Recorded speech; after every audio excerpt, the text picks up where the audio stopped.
Now the play-by-play voice for the Marshall Thundering Herd, Steve Cotton. Steve, thanks for joining us. And how's things going in Huntington? Well, we've got a couple of days of football practice in the books, and now they'll start putting some pads on and hitting a little bit, and that's when it gets a little more serious out there, and you start to be able to kind of get some more ideas of how everybody's doing. It's hard to get a whole lot when they're just wearing the shorts around and tossing the ball around. I know it's an exciting time anytime you start spring football, especially with a program like Marshall, who's had the history and everything that a lot of folks in Huntington are looking forward to football season. But I guess the big question coming in, of course, is the quarterback position. Rakeem Cato taking all the snaps, which I guess could be good, but they really need to try to develop a backup quarterback. Well, that's true. And, you know, like you say, the good news is Rakeem's getting all the work he can handle, and he should be the better for this, although they do have to kind of make sure he doesn't do too much throwing and kind of wear his arm out and that kind of thing. But, you know, Tony Peterson's the quarterback coach and co-offensive coordinator, and he was a record-setting Marshall quarterback in his day. Of course, his day was in the late 1980s. But, yeah, I'll tell you what, Tony's been impressive out there. He can still throw the football. So that's how they're making sure Rakeem doesn't wear his arm out, and he's getting all the mental work. And then Blake Frohnapple, who the freshman who redshirted last year, is out and doing all the mental stuff. In fact, he's kind of rotating with Rakeem in a lot of the drills and doing everything to the point of dropping back and picking his receiver and cocking his arm, but not throwing the ball very much. So it will be interesting to see as the spring goes along how much he'll be able to throw. The training staff is keeping a close eye on him because of his shoulder surgery right after the season and making sure he doesn't go too far too fast. But, yeah, quarterback is interesting this spring. Hey, Steve, I know Doc had to hire a couple new assistant coaches. What's your take on them?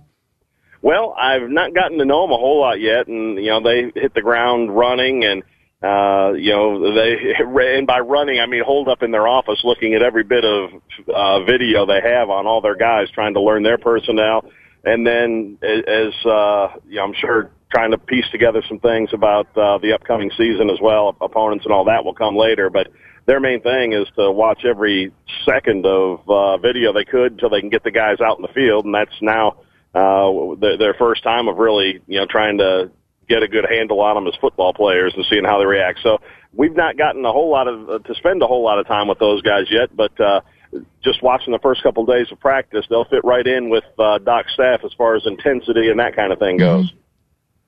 Hey, Steve, when you look at this team, and of course, offense with Rakeem, it gets a lot of talk, but then you got to flip it on the other side of the ball on defense. And I was reading an article yesterday talking only one senior on that defensive side of the ball. I mean, it's going to be a revamped defense this year, right?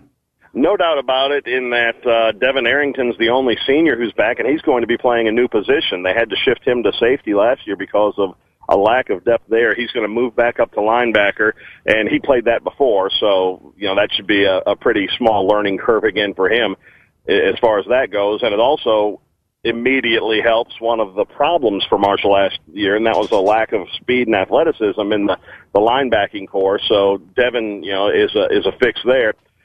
But even though he's the only senior, there is a lot of experience returning, guys who've played a lot of football, especially in the secondary. Now, you're missing a Vinnie Curry, and that's not somebody you replace with anyone. So hopefully somebody steps up and fills a lot of that role. So the rest of the defensive line, you lose Delvin Johnson, who was a starter, and then a significant backup in Brandon Bullock. So that front four is where you lost a huge amount of talent. And then that linebacking core, I already talked about a little bit, you lose three starters there.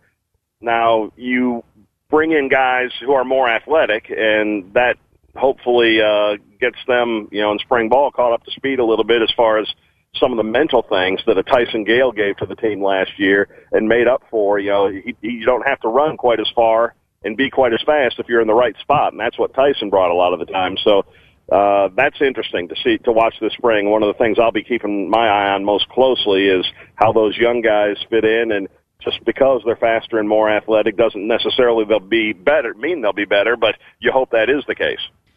Hey, Steve, Vinnie Curry, kind of a character on the team, which also made him a great leader on the team.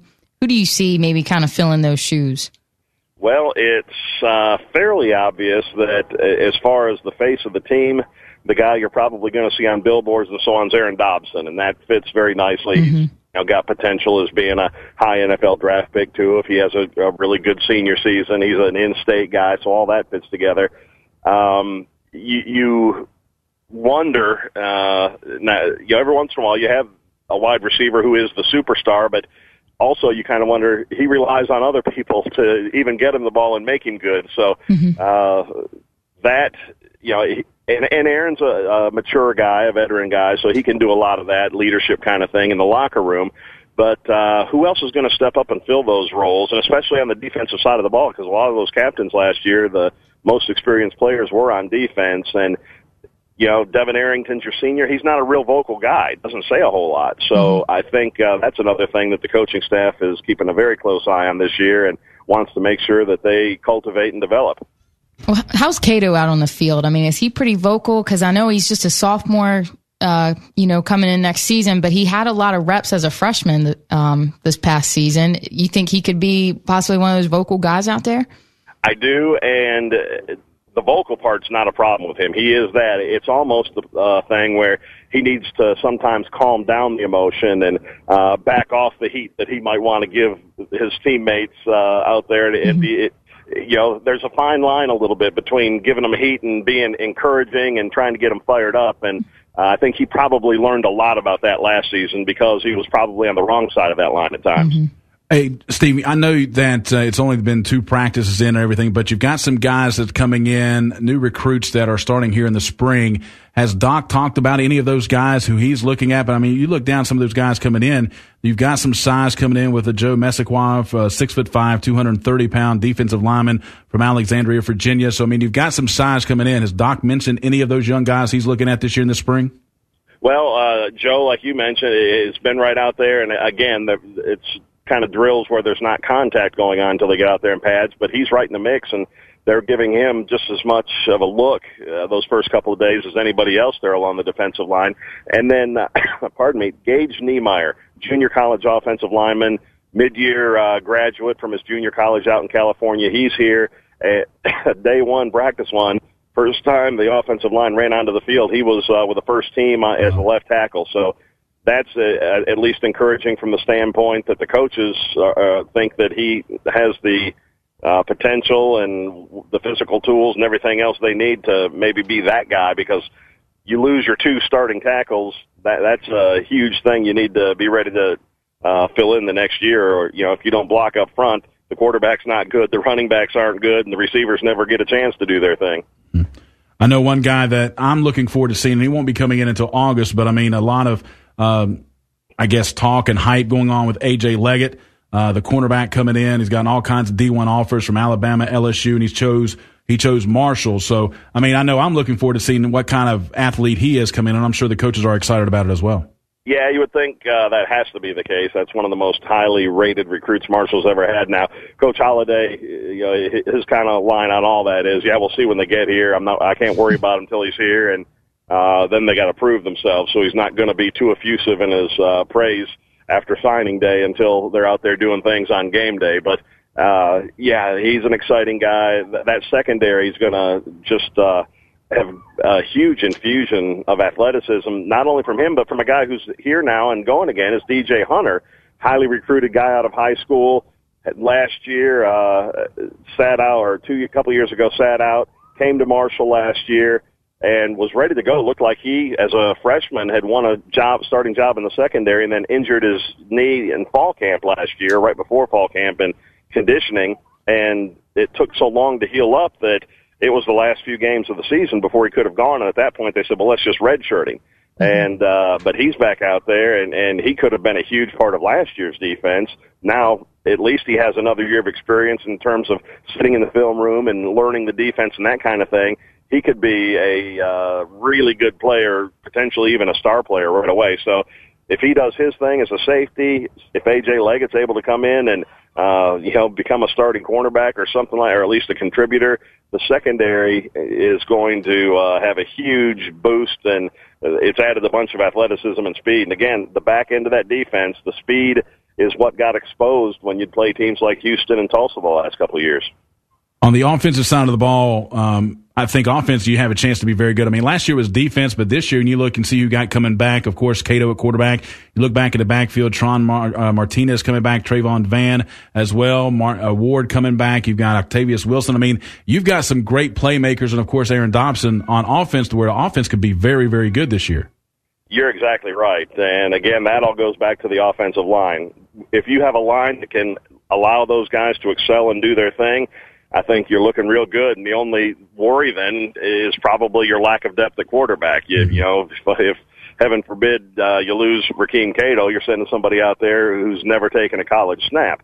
But if that offensive line is good, Cato's not getting hit as often. That minimizes the possibility of that happening too. So to me, that's the whole thing. And there is the potential for a really solid, even better than solid offensive line, I think, in that last year you started a redshirt freshman center in Chris Jaspers. You had a true sophomore guard in Garrett Scott. You had another youngster in Josh Lovell who was getting a lot of time. You had a third-year sophomore in Jordan Jeffries who got quite a bit of time. So those guys, you can put 5 guys out there who have quite a bit of experience and who are still young enough that you think they're making a pretty good jump from year to year. Offensive linemen, it usually takes them at least 3 years before they start to get close to maximizing their potential. So you do that, you bring back, it was kind of just a pleasant surprise last year that after missing pretty much 3 seasons because of injury, John Bruin was a starting guard and stayed healthy the whole year. And they don't have, I don't think the paperwork's back yet, but it's pretty much a foregone conclusion that he would be granted a 6th year of eligibility just because, you know, he's the poster child for what makes that necessary, having missed pretty much 3 years. So you've got a good mix of experience and talent and potential on that offensive line. And then if, like we said, if you bring in a junior college guy and then there's another on the way in the fall, if they can step in and be big contributors right away, all of a sudden, maybe you have a good offensive line. You add that to all of what comes back on offense that's already proven itself, and bang, all of a sudden you're putting points on the board a whole lot more effectively maybe than Marshall has in a few years.